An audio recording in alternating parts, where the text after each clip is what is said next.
Kutokana na kutokuonekana hadharani kwa kiongozi mkuu wa serikali ya mapinduzi ya Kiislamu Ayatollah Mujtaba Khamenei, kumekuwa na swali, ni nani anayefanya maamuzi nchini Iran?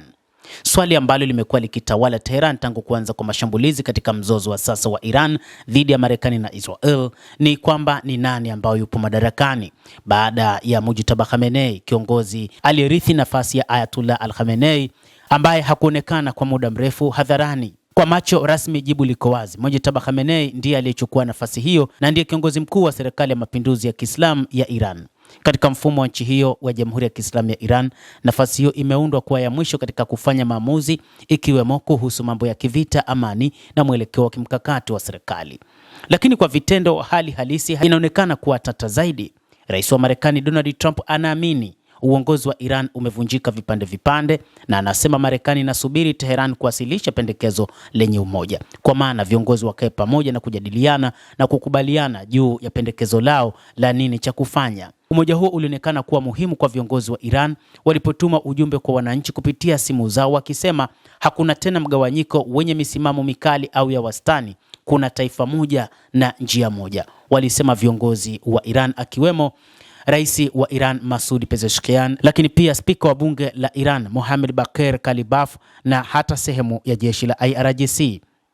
Mujtaba Khamenei hajaonekana hadharani tangu achukue madaraka, mbali na matamko machache ya maandishi, ikiwemo msimamo wake kuwa mlango wa Hormuz utaendelea kufungwa. Hakuna ushahidi wa wazi kuhusu uongozi wake wa kila siku. Maafisa wa Iran wamekiri kuwa alijeruhiwa katika mashambulizi ya awali, lakini hawajatoa maelezo ya kina. Gazeti la New York Times liliripoti kuwa huenda alipata majeraha kadhaa, ikiwemo ya usoni, yaliyomfanya kushindwa kufanya kazi vizuri. Kutokuwepo kwake kuna athari kubwa katika mfumo wa Iran. Nguvu haipo tu kwenye taasisi, bali pia inaonekana kupitia uwepo wa vitendo vya kiongozi.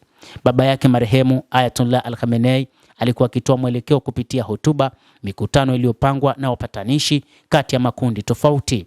Sasa jukumu hilo linaonekana kukosekana. Hali hii imeacha nafasi ya tafsiri tofauti. Wengine wanasema Mujtaba Khamenei hakupata muda wa kujenga nguvu zake kutokana na kuingia madarakani wakati wa vita. Wengine wanahoji kama hali yake ya kiafya inamruhusu kuongoza kikamilifu.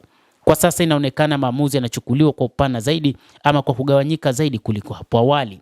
Diplomasia ndani ya Iran ipo, lakini inatajwa kuwa yenye mipaka. Diplomasia ni jukumu la serikali. Waziri wa mambo ya nje Abbas Araghchi anaendelea kuiwakilisha Iran katika mazungumzo na Marekani chini ya Rais Masoud Pezeshkian. Hata hivyo, hakuna dalili kuwa wao ndio wanaopanga mkakati huu. Nguvu yao inapungua zaidi kutokana na ujumbe wa Iran kuongozwa na spika wa bunge Mohammad Bagher Kalibaf. Nafasi ya Araghchi inaonekana kuwa ya utekelezaji tu. Kubadilika kwake kwa haraka kuhusu kufunguliwa au kufungwa kwa mlango wa Hormuz kunaonyesha jinsi diplomasia ilivyo na ushawishi mdogo katika maamuzi ya jeshi. Kwa upande wake, Rais Pezeshkian anaonekana kufuata mwelekeo uliopo bila kuunda mkakati wake binafsi. Mazungumzo yaliyokwama kati ya Iran na Marekani yanaonyesha wazi kuwa hata diplomasia iko wazi, maamuzi ya mwisho hayajaweza kufikiwa. Udhibiti wa mlango wa bahari wa Hormuz ni moja ya silaha kuu ya Iran, lakini uamuzi wa kuufunga au kufungua uko mikononi mwa jeshi la walinzi wa mapinduzi ya Kiislamu ya Iran IRGC linaloongozwa na Ahmad Vahid. Hii inaweka nguvu halisi kwa watu wanaofanya kazi nyuma ya pazia. Tofauti na zamani, hakuna mtu aliyeonekana wazi kuwa msimamizi mkuu wa mkakati. Kwa vitendo, IRGC inaonekana kuongoza mwelekeo wa mgogoro, iwe ni kufunga njia hiyo au kufanya mashambulizi katika Ghuba, huku majibu ya kisiasa na kidiplomasia yakifuata baadaye.